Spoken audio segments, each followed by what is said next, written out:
প্রিয়াঙ্কুর পান্ডে খুনের চেষ্টার ঘটনায় মূল অভিযুক্ত মোহাম্মদ টিপুয়া ব্যারাকপুর আদালত থেকে জামিন পাওয়ার পরই বিস্ফোরক মন্তব্য অর্জুন সিং এর। ভাটপাড়া থানা ও আইনজীবী মলয় ঘটক ব্যারাকপুর আদালতে ইনফ্লুয়েন্স খাটিয়েছে এমনই অভিযোগ তোলেন অর্জুন।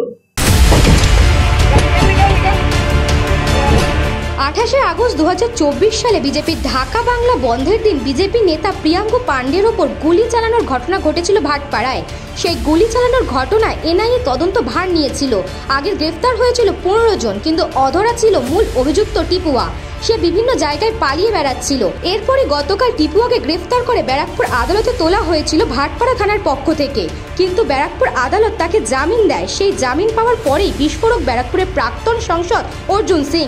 ভাটপাড়া থানা ও আইনমন্ত্রী মলয় ঘটক ব্যারাকপুর আদালতকে ইনফ্লুয়েন্স করে জামিন করিয়েছে এমনই অভিযোগ তোলেন অর্জুন সিং। এছাড়াও তিনি বলেন এই বিষয়ে তিনি সুপ্রিম কোর্টে যাবেন।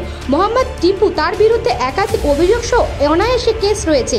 কিভাবে সে জামিন পেল সে প্রশ্ন তুলছে প্রাক্তন সাংসদ। আর এখানে তো সরাসরি মলয় ঘটক কন্ট্রোল করছে।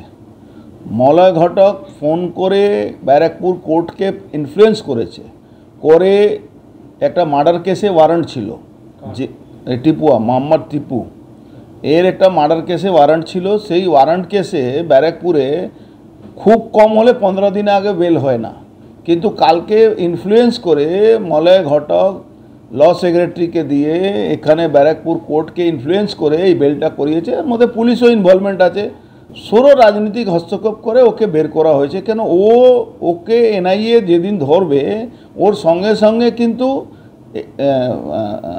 আপনার জগদ্দল বিধায়কের ইনভলভমেন্ট ক্লিয়ার চলে আসবে। তাকে বাঁচাবার জন্যই সব খেলা হচ্ছে। কিন্তু তারা মূর্খ আছে। যে লোকটা টিপুয়াকে, ভাবুন জুডিশিয়ারিকে কীভাবে এই সরকার, মমতা ব্যানার্জি সরকার ইনফ্লুয়েন্স করছে।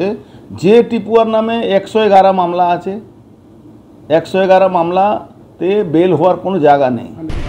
ব্যুরো রিপোর্ট, নিউজ বঙ্গ টাইম।